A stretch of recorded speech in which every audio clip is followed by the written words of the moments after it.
Hoy vamos a adentrarnos en uno de los capítulos más oscuros de la historia europea, la cacería de brujas. Una persecución sistemática que durante 3 siglos convirtió el miedo en ley, la superstición en justicia, y que cobró la vida de decenas de miles de personas. ¿Cómo se identificaba a una bruja? ¿Cómo se la hacía confesar? ¿Qué destino les deparaba la justicia? Entre 1450 y 1750, los tribunales europeos procesaron aproximadamente 110.000 personas por brujería. De estas, 60.000 fueron ejecutadas. El 87% eran mujeres, con una edad promedio de 62 años. Si te interesa este contenido, dale like y suscríbete al canal. Todo comenzó con una palabra, maléfica. Del latín, la que hace el mal. Así es como nació el término, y ya desde su etimología podemos ver el destino que les esperaba a quienes recibieran esa etiqueta. Pero el verdadero punto de inflexión llegó en 1487, cuando 2 inquisidores alemanes, Heinrich Kramer y Jacob Sprenger, publicaron lo que se convertiría en el Manual del Horror, El Martillo de las Brujas.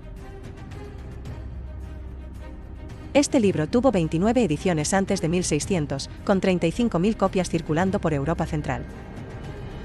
Este libro no era solo un tratado teológico, era una guía práctica de persecución. Sus páginas detallaban cómo identificar a una bruja, cómo interrogarla, cómo torturarla y cómo ejecutarla. El Malleus establecía una premisa misógina. Las mujeres eran más propensas a la brujería porque eran débiles de mente y cuerpo, más crédulas y más fáciles de ser seducidas por el demonio. El manual establecía criterios específicos para identificar brujas, mujeres viudas o solteras después de los 40 años, conocimiento de medicina herbal, presencia de marcas corporales consideradas demoníacas, y comportamiento anómalo, según las normas sociales. El 85% de las víctimas de la caza de brujas fueron mujeres. Pero aquí está el primer mito que debemos destruir. Contrario a lo que muchos creen, la caza de brujas no fue medieval. Su apogeo se dio entre 1450 y 1750, con su pico más sangriento entre 1580 y 1650. Esto es Renacimiento, no Edad Media. Una época que supuestamente veía renacer la razón y el conocimiento. Y el primer caso documentado nos lleva a 1428, al cantón de Valais en Suiza. Las montañas alpinas fueron testigo de una de las primeras persecuciones sistemáticas. Cientos de personas procesadas en una región fragmentada políticamente, donde la autoridad se ejercía de manera caótica. En 15 años, 367 personas fueron procesadas y 200 ejecutadas. Considerando que la población total del cantón era de 8.000 habitantes, esto significa que 1 de cada 40 residentes fue procesado. Era el laboratorio perfecto para lo que vendría después. Los datos revelan un patrón geográfico singular. Alemania registra entre 25.000 y 40.000 ejecuciones. Würzburg ejecutó 1.000 personas entre 1626 y 1631. Bamberg, bajo el príncipe obispo Julius Echter, registró 600 ejecuciones. Francia documentó entre 4.000 y 6.000 ejecuciones, con 1.226 casos procesados solo por el Parlamento de París. La región de Lorena registró 2.000 procesos entre 1580 y 1650. Inglaterra, en contraste, ejecutó entre 500 y 1.000 personas. Essex registró 291 casos entre 1560 y 1680. Durante la época de Matthew Hopkins, entre 1644 y 1647, se documentaron 230 ejecuciones. Los datos más llamativos provienen de España e Italia. España ejecutó entre 300 y 400 personas, mientras Italia registró entre 500 y 1.000. El Tribunal de la Inquisición Española procesó apenas 125 casos de brujería en 3 siglos. Ahora viene la pregunta inevitable: ¿cómo se probaba que alguien era bruja? La justicia del siglo XVI, donde la lógica tenía menos peso que la superstición, se valía de distintos métodos. Empecemos por la prueba del agua. Imaginen la escena: a la acusada la atan de pies y manos y la lanzan a un río o lago. Si flota, es culpable porque el agua, bendita, rechaza su cuerpo diabólico. Si se hunde, es inocente, pero probablemente muere ahogada. Una lógica perversa donde la supervivencia era prueba de culpabilidad y la muerte, de inocencia. El examen físico para buscar marcas diabólicas se aplicaba en el 63% de los casos. Se consideraban evidencia los lunares, verrugas, cicatrices y pezones supernumerarios. Las estadísticas muestran que el 90% de los torturados confesaba. El tiempo promedio hasta la confesión era de 3 días. El 45% de quienes confesaban implicaban a otras personas. Pero lo más perturbador no eran los métodos, sino las acusaciones. Porque detrás de muchos casos había algo muy humano y muy real: envidias vecinales, disputas por herencias, rivalidades amorosas. La brujería se convirtió en el arma perfecta para deshacerse de personas incómodas. Una mujer demasiado independiente, una anciana solitaria, una comadrona con demasiado conocimiento, todas eran candidatas perfectas para la hoguera. El análisis de 15.000 casos documentados revela un perfil demográfico preciso. Por género, 87% mujeres, 13% hombres. Por edad, 52% tenían entre 50 y 70 años, 31% entre 30 y 50 años, 12% más de 70 años, y solo 5% menos de 30 años. El estado civil muestra que 61% eran viudas, 23% solteras y 16% casadas. Por ocupación, 34% eran curanderas o parteras, 28% campesinas, 18% sirvientas, 12% comerciantes menores y 8% nobles o patricias.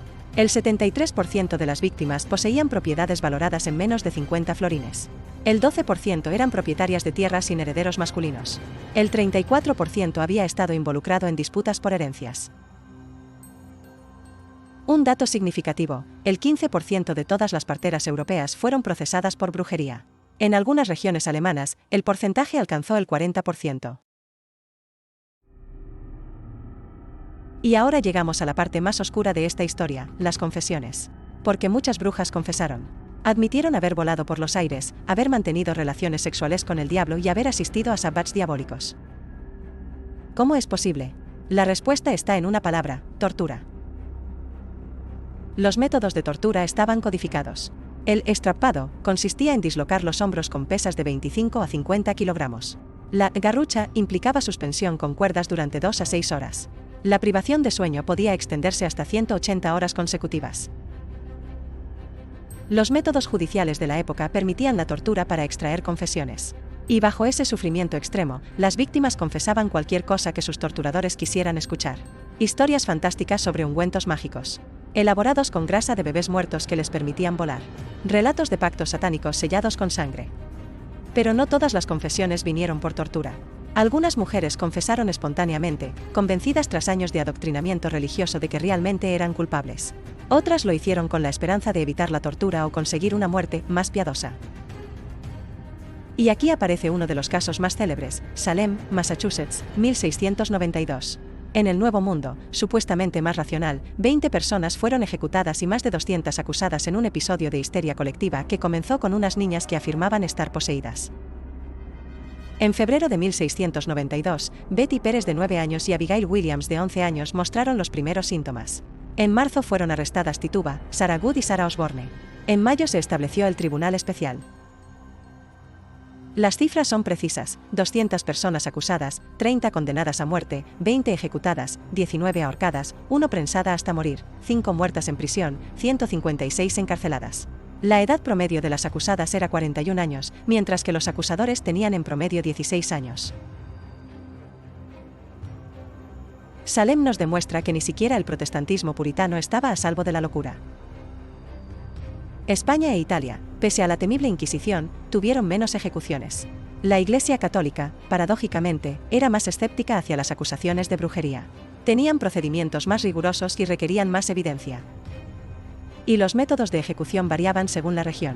En Europa continental, especialmente en Alemania y Francia, predominaba la hoguera por su simbolismo purificador. En Inglaterra y Escocia, preferían la horca. Pero tal vez el detalle más estremecedor es este: muchas víctimas ni siquiera llegaban al juicio. Morían en prisión preventiva por las condiciones deplorables: humedad, hacinamiento, hambre, falta de atención médica. El sistema penal era letal antes incluso de emitir sentencia. El 23% de los acusados moría en prisión antes del juicio. El tiempo promedio de encarcelamiento era de 8 meses. El costo diario de manutención era pagado por la familia del acusado. Y en medio de todo este horror, había mujeres que simplemente sabían demasiado. Comadronas que entendían el cuerpo femenino, herboristas que conocían plantas medicinales, curanderas que aliviaban dolores. Su conocimiento las hacía vulnerables. La caza de brujas anticipó la futura exclusión de las mujeres del campo médico académico. En 1782, en la Suiza protestante, una mujer llamada Anna Goldi fue ejecutada acusada de embrujar a una niña de clase alta. Su proceso violó todas las normas legales vigentes de la época. Fue un ejemplo flagrante de abuso judicial. Anna Goldi pasó a la historia como la última persona ejecutada por brujería en Europa. Su muerte marcó simbólicamente el fin del oscurantismo y el inicio de la Ilustración en materia jurídica.